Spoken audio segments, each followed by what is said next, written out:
Oi pessoal, tudo bem com vocês? Como é que vocês estão? Eu sou a Lígia Guelf, conhecida também como Ariela, e hoje eu vou falar um pouquinho sobre a minha experiência com a tábua Ouija, ou conhecida aqui no Brasil como a brincadeira do copo. Lembrando que não tem nada de brincadeira, isso é um assunto muito sério, tá? E foi um inscrito aqui do canal que sugeriu esse tema, um tema ótimo, eu nunca tinha pensado em falar sobre isso, mas foi um tema excelente que ele sugeriu, chama-se Jardel. Ele escreveu aqui, ó: Oi Lígia, gostaria de sugerir um vídeo falando sobre a tábua Ouija. Você já usou ou recomenda como oráculo? Nunca usei e não tenho intenções de usar, mas gostaria de saber opiniões sobre o assunto. Bom, Jardel, vamos lá. Esse vídeo vai ser longo, pega o seu chá e o seu café, porque eu tive várias experiências com a tábua Ouija, tá? Não uma tábua, essas que hoje em dia você compra, até em loja de brinquedo, né? Nos Estados Unidos é bem comum ter para vender de madeira e tal, é o kit. Aqui no Brasil eu sei que o pessoal vende também, não era uma dessas, a gente fazia na cartolina, né? Uma tábua, que é o quê? Um tabuleiro com sim ou não, tinha o centro, sim ou não, as letras em volta, e o objetivo dessa tábua era chamar um espírito, né, invocar um espírito para responder às nossas perguntas adolescentes, né? Sim, fiz isso quando eu era criança e adolescente, vou contar aqui. Se você tem gatilho sobre isso, se você tem medo de espíritos, nem escute essa história até o final, que você vai ficar com medo e não vai dormir, depois vai colocar a culpa em mim, certo? Mas tenho experiências para contar sim. Em primeiro lugar, não incentivo, não recomendo a usar isso como oráculo. Tá bom? Vou explicar por quê, vocês vão entender aí no decorrer do vídeo. Não acho que é bacana ensinar como oráculo, tá? Ah, mas o pêndulo faz isso. Calma, a gente vai chegar na questão do pêndulo também. Vamos lá. Eu era criança, aqui no Brasil é tudo junto e misturado, né? Então é muito comum esse negócio da brincadeira do copo. Na década de 90 foi muito comum a história da brincadeira do copo, tá? Para quem não sabe, a tábua Ouija é uma tábua que tem um negocinho de madeira, tipo uma flechinha de madeira, que você coloca a mão lá, você e mais amigos, né? Enfim, e ele vai mostrando respostas de sim ou não. Você pergunta, sei lá, o fulano gosta de mim? Sim ou não. Ou qual o seu nome? Ele vai apontando as letras. Daí você vai falar, Lígia, são as pessoas que mexem a flechinha ou é o espírito que faz mexer? Tem as duas coisas, tá? Infelizmente, até tive experiências que eu acho que não eram as pessoas que estavam mexendo, não, tá? Enfim, me arrependo, não quero mexer mais com isso, mas quando eu era criança e adolescente, todo mundo fazia essas brincadeiras e em grupos de amigos eu fiz também, tá? Bom, vamos lá então, começando do começo. As primeiras vezes que eu ouvi falar disso, a primeira vez que eu fiz foi na minha casa, com as minhas vizinhas que vieram, eu tinha três meninas que eu brincava, sempre tinha mais meninos também. E eu não vou falar o nome das pessoas aqui, tá? Porque eu não sei se pode falar, mas eu sei que um belo dia uma vizinha mais velha, uns 2, 3 anos mais velha, chegou: você já viu a brincadeira do copo? Eu, como é? Daí ela explicou, tal, a gente faz um tabuleiro assim na cartolina, ou então recorta as letrinhas, a gente chama um espírito, rezando um Pai Nosso e uma Ave Maria, e daí o copo vai mexer e dar a resposta. E a gente fez dentro da minha casa. Na cozinha da minha casa tinha uma mesa de madeira e eu lembro, uma coisa que me marcou muito esse dia foi o copo mexeu, gente, o copo mexe.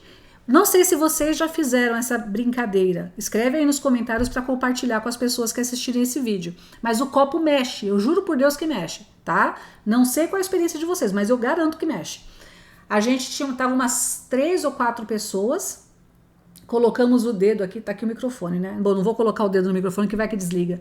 Mas tá aqui, ó, você encosta o negócio, faz a oração e começa a andar mesmo. Começa a andar, eu fiquei com medo e andava rápido, o copo deslizava pela mesa muito rapidamente, tá? Lembrando que eu nunca tive uma tábua com a flechinha, a gente sempre fez com o copo mesmo, tá? Ao invés da flechinha, usar um copo ao contrário. Um copo entornado com a boca para baixo. Então a parte de baixo do copo fica para cima, que eu não tenho um copo para mostrar, mas faz de conta que o copo é essa garrafa. Aqui é a parte aberta. Não vou abrir aqui porque tem água, vai cair, tá? Você vira o copo assim e todo mundo coloca a mão aqui de levinho.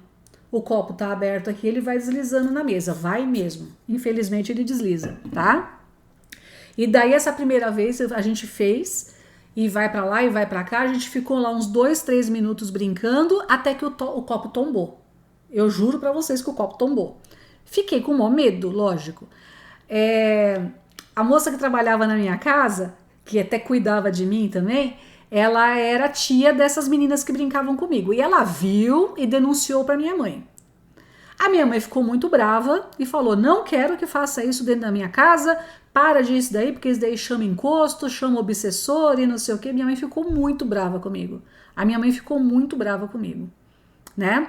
E eu já contei num vídeo aqui nesse canal, eu vou até linkar aí embaixo, vou colocar na descrição do vídeo. Sabe aquele quadro horrível das crianças que choram? Eu tive esse quadro aí nos anos 80, 90, tá? E é uma história horrível que eu contei aqui no canal, vou deixar linkado aí para quem tiver curiosidade. E esse quadro, eu lembro que quando eu fiz essa brincadeira, esse quadro ainda estava na sala da minha casa. E daí, com essa história que chama espírito, eu falei: meu Deus, já pensou se o menino do quadro, o espírito desse menino do quadro, vem no copo?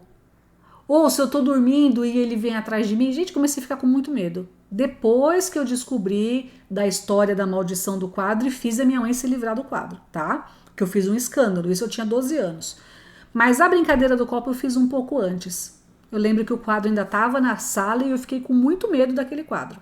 Eu já tinha medo, mas eu fiquei com mais medo depois da brincadeira do copo. Ok, continuando a história. Nunca mais fiz na minha casa porque minha mãe proibiu. Eu fiquei com muito medo porque o copo mexeu muito rápido. Eu sempre tinha medo de espírito, tá? Porque eu vi umas coisas quando eu era pequena, então eu falei: chega, eu nunca mais vou brincar com isso. Passou um tempo. Quando eu tava na 6ª série, tinha uma amiga muito querida minha, não vou falar o nome aqui também, porque não sei se pode falar o nome, e a gente foi na casa dela, eu, ela e mais uma amiga, que eu não vou citar também, estávamos em 3 meninas. E a casa dela era assim, era no nível da rua, só que descia uma escadinha, tinha uma casa embaixo, e essa casa era da avó dela que tinha morrido. E essa casa estava servindo como um depósito. Era uma casa mesmo, com sala, quarto, cozinha, mas estava todo um monte de coisa empacotada. Acho que a senhorinha morreu e eles deixaram os pertences dela lá todos empacotados, enfim. E daí veio de novo a história da brincadeira do copo e ela falou: vamos fazer a brincadeira do copo? Daí eu falei: na minha casa eu não posso fazer porque minha mãe proibiu. Ah, vamos fazer na casa da fulana. Ok, fomos para casa da fulana. Chegando lá, eu achando que a brincadeira ia ser na casa dela, que eu frequentava, sempre ia lá, né? Inclusive a mãe dela tocava piano, toca, né? Ainda é viva, tocava piano e acordeon muito bem. Eu ficava louca vendo a mulher tocar acordeon, achava maravilhoso. E sempre ia lá. Vamos embaixo lá na casa da avó. E eu, como assim na casa da avó? Eu nem sabia que a mulher tinha morrido. Tudo bem. Descemos a escada, fomos lá, tinha uma mesa e vamos lá fazer a brincadeira do copo. Tinha muitas coisas assim empacotadas, né, muitos móveis e tal, e a gente começou a fazer, fazendo lá, tal, né? Essa vez foi com um papelzinho e daí virou o copo, esse copo começou a mexer, e eu, meu Deus do céu, esse copo mexendo, e eu, nossa, morrendo de medo. Passou assim tipo uns 3, 4 minutos, caiu alguma coisa de metal. Não sei o que foi porque a gente saiu correndo. Alguma coisa que estava num armário. Eu sei que caiu e fez um barulhão, cara. Fez um barulhão. Eu sei que a gente saiu num pinote dali.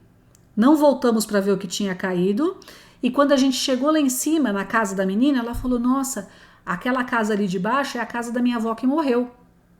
E eu não sabia, né?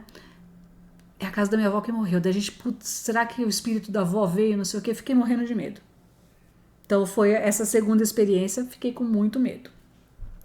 Na escola, né, também lá para 6ª, 7ª série, começou o pessoal na hora do recreio a fazer essa brincadeira do copo.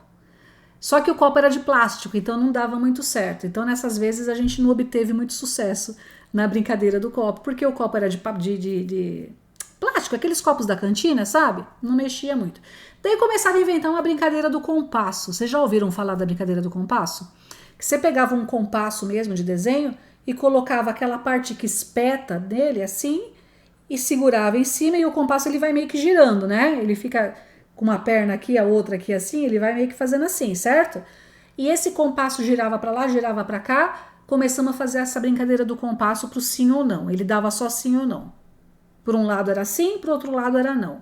Fizemos inúmeras vezes essa brincadeira do compasso na escola. Só que na escola era um monte de gente junto, a gente passando, não sei o quê.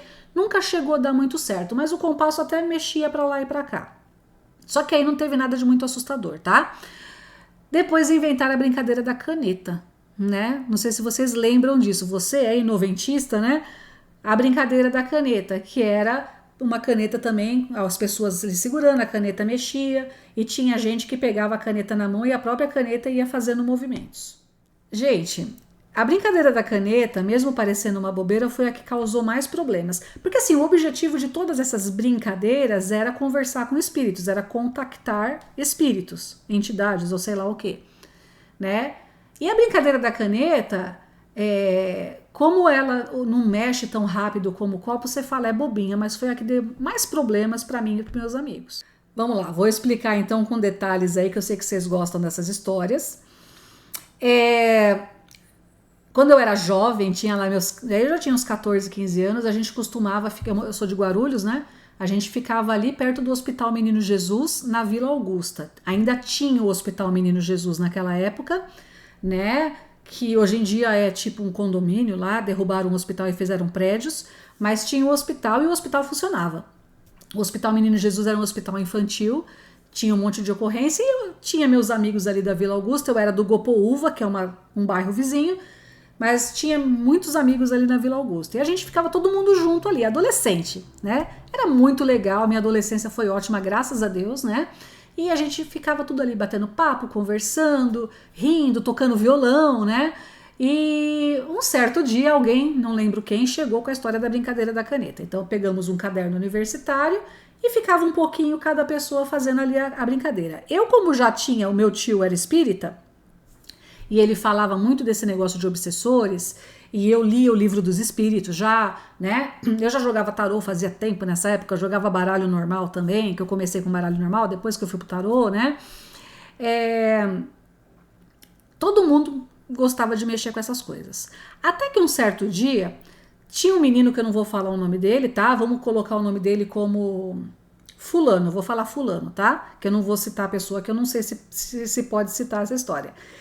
E esse fulano, eu não sei o que aconteceu, que a gente começou a fazer essa brincadeira e ele começou a mostrar um comportamento diferente ao longo da brincadeira. Algumas vezes ele estava realmente com a mão na caneta, fazendo a brincadeira, participando da rodinha ali, outras vezes ele estava só do lado.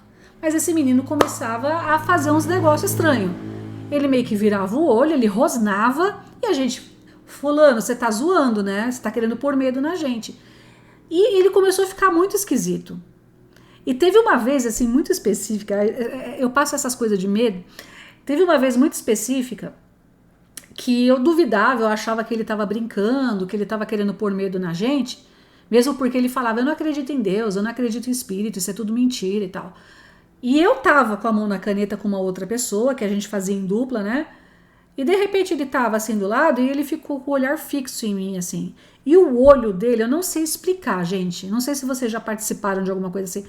O olho dele tava diferente. E ele virou pra mim e olhou com um olho muito fixo, assim, com uma cara de raiva pra mim. E eu, assim, ó, tremendo. Mas eu não sei, eu notei alguma coisa diferente na expressão facial e no olho dele. Aquele dia eu acreditei. Eu falei, tem alguma coisa com ele aí. E começamos todo dia a ficar chamando espírito e não sei o quê, até que um belo dia alguém perguntou, qual é o nome desse espírito que sempre vem conversar com a gente? Era todo dia de noite, lá pelas 7 horas, né? Antes da janta, a gente ia lá se reunir e bater papo. E daí, o espírito deu um nome que eu não vou falar aqui agora, que Deus me livre, eu não quero nem, não quero falar nem para chamar nada. E o espírito deu um determinado nome lá pra gente. E todo dia a gente ficava chamando esse espírito. Eu já comecei a ficar com um pouco de medo, eu já não queria pôr a mão na caneta, mas as meninas e meninos ali, todo mundo mexendo. E eu já ficava mais de canto, que eu comecei a ter medo, de verdade. Depois ainda mais do meu amigo lá, que ficava meio perturbado e ficava olhando pra mim. E chamando, e esse menino começou a ficar cada vez mais perturbado. Até que começou a ter dias dele beliscar, dele dar soco nos outros, dele dar soco nas meninas, ele começou a ficar agressivo, do nada. Assim, e você conversava com ele, ele ria sozinho, ele começou meio que ficar doido, e a gente achando que ele tava zoando, mas ele não tava mesmo, ele começou a ficar alterado. E depois que ele fazia essas coisas de brincadeiras, de beliscar, de apertar braço, de rir sozinho, ele falava que ele não lembrava de nada, e a gente achando que ele tava zoando, mas ele falou, não gente, eu juro pra vocês, eu realmente não lembro dessas coisas que eu faço. Daí que a gente concluiu que esse espírito que a gente tava chamando ali tava assediando o rapaz. E a gente tinha 15 anos, tá, gente? Eu sei que tá completamente errado, tudo errado. Jamais mexi com essas coisas novamente, mas foi o que aconteceu e eu tinha 15 anos, não posso fazer nada. E todo mundo ali tinha nessa faixa de idade, tá? Bom, ele começou a ficar estranho até que ele mesmo começou a acreditar no negócio, sabe? Ele que era ateu, que não acreditava, não, eu tô me sentindo estranho porque eu falo as coisas e não tenho muito controle. Conclusão, vamos todos no centro espírita. Sim, vamos procurar ajuda de adultos e vamos no centro espírita. E tinha, nem sei se tem mais, um centro espírita ali perto do Hospital Menino Jesus, onde era ali, na rua Salvador Gaeta, tá? Vamos lá nesse centro, não sei o que, e a gente morrendo de medo. Eu tinha ido no Perseverança quando eu era criança, com a minha tia, com a minha mãe, ia sempre lá, né? Mas o Perseverança, para quem já foi, que é ali perto do Shopping Anália Franco, fui 1000 vezes lá, né? Quando eu era criança, depois que minha mãe faleceu, fui fazer tratamento espiritual, minha tia foi, porque minha tia queria muito uma psicografia, a gente foi 1000 vezes já, frequentei muito Perseverança. Só que assim, o Perseverança ele tem a sala de passes, tem a sala de palestra, mas o trabalho é escondido, não é escondido, é reservado, não é que é escondido, né? É reservado, o grande público não vê. E esse centro que a gente foi era diferente, a mesa mediúnica era aberta e eu nunca tinha visto aquilo. Chegamos no centro kardecista, uma luzinha azul só, a mesa com os médios e a gente podia assistir o trabalho mediúnico. Nossa, mano, eu fiquei com muito medo, muito medo. Lembrando que tínhamos 15 anos. Fomos eu, esse menino que era, né, o fulano, né, que estava sendo perturbado aí, e mais umas 2 meninas. E chegamos lá, ele passou pela triagem, a pessoa da casa falou, realmente tem um assédio espiritual aqui, precisa fazer um tratamento não sei quantas terças-feiras. Era de terça-feira a sessão lá. Era segunda ou terça, não me lembro, tá? Era ou segunda, precisa vir em 6 semanas seguidas para se livrar disso, e a gente contou, fizemos a brincadeira do copo, a brincadeira da caneta. A pessoa falou, não faça nunca mais isso daí, e vem o fulano tomar passe. Ok. Todos no nosso grupinho fomos lá durante várias semanas, junto com esse rapaz, para ele fazer o trabalho, acho que era desobsessão. Hoje, né, vendo, olhando para o passado, com certeza era algum tipo de desobsessão. E a gente fez, só que a gente assistia a palestra e o trabalho mediúnico. E eu me lembro de uma vez, eu nunca tinha visto trabalho mediúnico antes, com a luz apagada, só uma luzinha azul ali, um médium, né, manifestou e gritava assim, meu pescoço, porque eu morri enforcado, tá doendo, socorro. E uma pessoa lá conversando, não, fulano, calma, não sei o que, e a gente, tipo, parece, lembra o episódio de terror do Chaves, que o Chaves morre de medo? Era eu lá, morrendo de medo, e a gente sentado assim nas cadeiras, e ai meu Deus do céu, que medo, que medo, que medo. E esse menino, né, o que estava sendo assediado do meu lado, e eu imagino se ele manifesta alguma coisa, que daí eu entendi que os médiuns estavam manifestando algum espírito sofredor ali. E eu olhei, meu Deus, se ele manifesta alguma coisa aqui do meu lado, meu Deus do céu, o que eu vou fazer? Passei muito medo. E hoje a gente ri, né, mas passei muito medo. Eu sei que a gente foi lá e esse menino fez o trabalho aí de desobsessão e nunca mais fizemos a brincadeira do copo, nem da caneta e nem do compasso. Para mim foi uma grande lição. Nunca mais mexi com isso, tá? E nem pretendo mexer. Então, respondendo aqui à pergunta do nosso amigo, você usaria a tábua Ouija como oráculo? Não, para quê? Eu jogo tarô, para que eu vou usar a tábua Ouija como oráculo? Eu acho que tem outras opções. Tem o tarô, tem o Petit Lenormand, né, que é o baralho cigano, tem a astrologia, que não é um oráculo, é um estudo, né, mas também serve. Eu acho que tem outras opções menos perigosas, tá? Porque o tarô, quando eu vou jogar tarô, gente, tá aqui o tarô, né? Tava até gravando para os outros canais. Para quem não sabe, eu sou taróloga e eu tenho canais de tarô aqui no YouTube, mais de um. Dá uma olhada na descrição que você vai achar. Tem canal para signo, tem canal com pedrinha. Eu, quando vou jogar tarô, não recebo espírito nenhum, não chamo espírito nenhum. Eu uso o meu conhecimento das cartas e a minha intuição. A minha intuição vem de dentro de mim. Pode ter alguma inspiração espiritual? Pode, mas eu não recebo espíritos, eu não chamo espíritos, tá? Então, tem outras opções, eu te aconselho a seguir outras opções, a procurar outras opções. Porque a tábua Ouija, realmente, o que a gente ouve de relato e a brincadeira do copo, realmente é complicada. Então, não aconselho ninguém a usar como oráculo. Mas eu vi fulano fazendo e deu certo. Tá bom, eu tô contando a minha experiência, não aconselho. E mais uma pergunta, né? Ah, Lígia, você mexe com mesa radiônica, você mexe com pêndulo.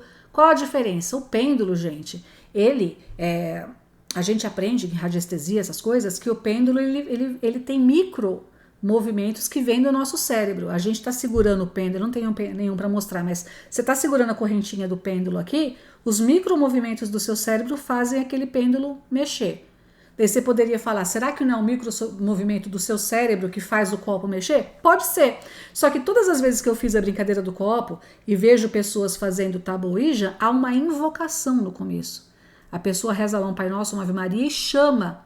Você tem algum espírito aqui que se manifeste, blá blá blá. Você invoca, você chama espíritos para conversar com você.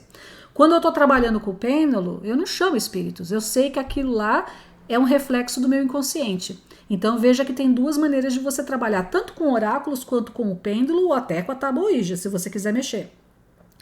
No começo, quando você vai abrir o trabalho, você vai abrir aquele canal de conexão, aquela ferramenta de conexão, você decide, quero chamar consciências fora de mim, espíritos, entidades? Ok, você chama.